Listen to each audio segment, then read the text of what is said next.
ಧಾರವಾಡ ಮಹಾನಗರ ಪಾಲಿಕೆ ಪ್ರತ್ಯೇಕತೆಯ ವಿಚಾರವಾಗಿ ಹೈಕೋರ್ಟ್ ವಕೀಲರ ಸಂಘದ ಅಧ್ಯಕ್ಷ ಬಿ.ಡಿ. ಹಿರೇಮಠ ನೇತೃತ್ವದಲ್ಲಿ ಹೋರಾಟಕ್ಕೆ ಸಿದ್ಧತೆ ಮಾಡಿಕೊಳ್ಳಲಾಗಿದ್ದು, ರಾಜ್ಯಪಾಲರಿಗೆ 2 ದಿನಗಳ ಗಡುವು ನೀಡಲಾಗಿದೆ. ಧಾರವಾಡದ ಪ್ರಜ್ಞಾವಂತರು ಸ್ವಾಭಿಮಾನಿ ಹೋರಾಟಗಾರರ ಸಮಿತಿಯನ್ನು ರಚನೆ ಮಾಡಿಕೊಂಡಿದ್ದು, ಹೈಕೋರ್ಟ್ ಹೋರಾಟಕ್ಕೆ ಮುಂಚೂಣಿ ನಾಯಕತ್ವ ವಹಿಸಿದ ಹಿರಿಯ ವಕೀಲರು ಹಾಗೂ ಹಾಲಿ ಹೈಕೋರ್ಟ್ ವಕೀಲರ ಸಂಘದ ಅಧ್ಯಕ್ಷ ಬಿ.ಡಿ. ಹಿರೇಮಠ ನೇತೃತ್ವದಲ್ಲಿ ಮತ್ತೊಂದು ಹೋರಾಟಕ್ಕೆ ಧಾರವಾಡದಲ್ಲಿ ಸಿದ್ಧತೆ ಮಾಡಿಕೊಳ್ಳಲಾಗಿದ್ದು, ವಿದ್ಯಾವರ್ಧಕ ಸಂಘದಲ್ಲಿ ಸಭೆ ನಡೆಸಿ ಜಿಲ್ಲಾಧಿಕಾರಿ ಮೂಲಕ ರಾಜ್ಯಪಾಲರಿಗೆ ಮನವಿ ಸಲ್ಲಿಸಲಾಯಿತು.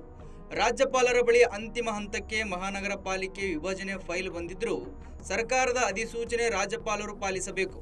ಇಲ್ಲದೆ ಹೋದರೆ ರಾಜಭವನ ಚಲೋ ಹಾಗೂ ಧಾರವಾಡ ಬಂದ್ ಮಾಡಿ ಉಗ್ರ ಹೋರಾಟ ನಡೆಸಲಾಗುತ್ತದೆ ಎಂದು ಹೋರಾಟಗಾರರು ಎಚ್ಚರಿಕೆ ನೀಡಿದ್ರು. ಇದಾಗಿತ್ತು ಈ ಹೊತ್ತಿನ ಸುದ್ದಿ. ನಿರಂತರ ಸುದ್ದಿಗಾಗಿ ನೋಡ್ತಾ ಇರಿ ಸಂಪೂರ್ಣ ನ್ಯೂಸ್.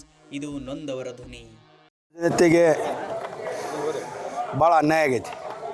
ಯಾಕಪ್ಪ ಅಂದ್ರೆ ಏನೈತಿ, ಹಿಂದಕ್ಕಿದು ಪ್ರತ್ಯೇಕ ಮಹಾನಗರ ವಿಷಯವಾಗಿ ಸರ್ವತದಿಂದ BJP ಮತ್ತು ಕಾಂಗ್ರೆಸ್ ಮತ್ತು JDS ಎಲ್ಲ ಸದಸ್ಯರು ಒಗ್ಗೂಟದಿಂದ ಒಂದು ಟರಾವ್ ಪಾಸ್ ಮಾಡಿ ಇದು DC ಅವರ ಮುಖಾಂತರ ಕ್ಯಾಬಿನೆಟ್ಗೆ ಹೋಗಿ ಕ್ಯಾಬಿನೆಟ್ ಪಾಸಾಗಿ ಒಳ್ಳೆ ರಾಜ್ಯಪಾಲರುಗಳಿಗೆ ಮುಟ್ಟಿತ್ತು. ಇದೇನು ಇತ್ಯರ್ಥಕೈತೆ ಅನ್ನೋ ಒಂದು ವಿಷಯ ತಲೆಯಾಗಿ ಇಟ್ಕೊಂಡು ಇವರು BJP ಅವರು ಅದಾರಲ್ಲ, ಇದನ್ನು ಬೃಹತ್ ಮಹಾನಗರ ಪಾಲಿಕೆ ಮಾಡ್ತೇವೆ ಅಂಥೇಳಿ ಒಂದು ಸುಳ್ಳು ಸುದ್ದಿಯನ್ನು ಹಬ್ಬಿಸಿ ಅದನ್ನು ದಿಢೀರ ತಾವ ಯಾರಿಗೂ ಡಿಸ್ಕಷನ್ ಮಾಡ್ದೆ ಏನಿಲ್ಲ, ಒಂದು ಇದನ್ನು ಟರಾವ್ ಪಾಸ್ ಮಾಡಿಕೊಂಡು ಈ ವ್ಯವಸ್ಥೆ ತಂದಿಟ್ಟಾರೆ. ನಾವು ಧಾರವಾಡದ ನಾಗರಿಕರಾಗಿ ನಾವು ಧಾರವಾಡ ಬಗ್ಗೆ ಕಾಳಜಿ ಇದ್ದರೆ ಇವತ್ತು ಇಲ್ಲಿಯವರ ಮೇಯರ್ ಅದಾರ, ಇಲ್ಲಿಯವರ ಸಭಾನಾಯಕರು ಅದಾರ, ಇಲ್ಲಿ ಸಂಬಂಧಪಟ್ಟ MLA ಅವರು ಅದಾರ, ಇವರೆಲ್ಲರೂ ಸ್ಪಷ್ಟನೆ ಕೊಡಬೇಕು. ಮತ್ತು ನಾವು ಇವತ್ತು ಧಾರವಾಡದಲ್ಲಿ ಹುಟ್ಟಿಯಪ್ಪ ಅಂದಾಗ ನಾವು ಧಾರವಾಡ ಜನತೆ ನಮಗೊಂದು ಋಣ ಐತಿ. ನಮ್ಮ ಅಧಿಕಾರ ಶಾಶ್ವತ ಅಲ್ಲ, ಇದು ಅಧಿಕಾರ 5 ವರ್ಷದ ಅಧಿಕಾರ, ಮುಂದೆ 6ನೇ ವರ್ಷ ಏನಕ್ಕೈತಿ ನಂಗೆ ಗೊತ್ತಿಲ್ಲ. ನಾ ಈಗ ಸದ್ಯ ಮಟ್ಟಿಗೆ ಧಾರವಾಡ ವಿಷಯಕ್ಕಾಗಿ ರಾಜೀನಾಮೆ ಕೊಡೋದು ಬಂದರೂ ನಾ ಕೊಡ್ತೇವೆ. ನನ್ನ ವೈಯಕ್ತಿಕ ಅಭಿಪ್ರಾಯ ನಾವು ವ್ಯಕ್ತಪಡಿಸ್ತೇನೆ. ನಾ ಕೊಡಕ್ಕೆ ಗಟ್ಟಿದ್ದೀನಿ. ಹಿಂಗೆ ಅವರು ಗಟ್ಟಿಯಾಗಿರ್ಬೇಕು. ಎಲ್ಲ ಅವ್ರೂ ಈ ಧಾರವಾಡಕ್ಕೆ ನಾನು ಏನು ಮಾಡೀನಿ, ಧಾರವಾಡದಿಂದ ಓಟ್ ಹಾಕಿಸ್ಕೊಂಡು ಧಾರವಾಡದಿಂದ ಆರಿಸಿ ಬಂದೀನಿ ಅಂತೇಳಿ ಮೇಯರ್ ಅವ್ರಿಗೂ ಇರಬೇಕು, ಸಭಾನಾಯಕರಿಗೂ ಇರಬೇಕು. ನಮ್ಗೆ ಧಾರವಾಡ ಜನರ ಋಣ ಐತಿ, ಅದು ನಮ್ಗೆ ತೀರ್ಸಕ್ಕೆ ಒಂದು ಅವಕಾಶ ಐತಿ. ದಯಮಾಡಿ ಅದನ್ನ ಏನೈತೆ ಇಷ್ಟಕ್ಕೆ ಕೈ ಬಿಡಬೇಕು. ಏನೈತಿಲ್ಲ ಇಷ್ಟಕ್ಕೆ ಕೈ ಬಿಟ್ಟು ಮುಂದಿನ ಮಹಾನಗರ ಪಾಲಿಕೆ ಮಾಡೋಕ್ಕೆ ಅನುಕೂಲ ಮಾಡಿಕೊಡೋಕೆ ಹುಬ್ಬಳ್ಳಿ ಧಾರವಾಡ ಅಂತೇಳಿ ನಾನು ಹೇಳಕ್ಕೆ ಇಚ್ಛೆ ಪಡ್ತೀನಿ. ಗೌರವಾನ್ವಿತ ರಾಜ್ಯಪಾಲರು,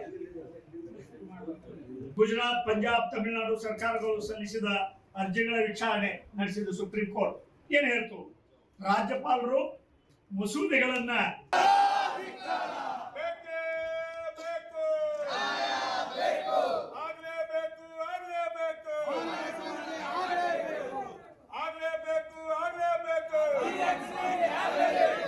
ಪ್ರತ್ಯೇಕ ಮಹಾನಗರ ಪಾಲಿಕೆ ವಿರೋಧ ಮಾಡುತ್ತಿರುವ ಶಾಸಕರಿಗೆ,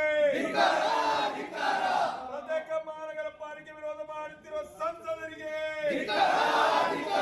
ಪ್ರತ್ಯೇಕ ಮಹಾನಗರ ಪಾಲಿಕೆ ವಿರೋಧ ಮಾಡುತ್ತಿದ್ದ ಮಹಾಪೌರರಿಗೆ, ಪ್ರತ್ಯೇಕ ಮಹಾನಗರ ಪಾಲಿಕೆ ವಿರೋಧ ಮಾಡುತ್ತಿದ್ದ ಸಭಾನಾಯಕಿಗೆ. ಸಂಪೂರ್ಣ ನ್ಯೂಸ್, ಇದು ನೊಂದವರ ಧ್ವನಿ.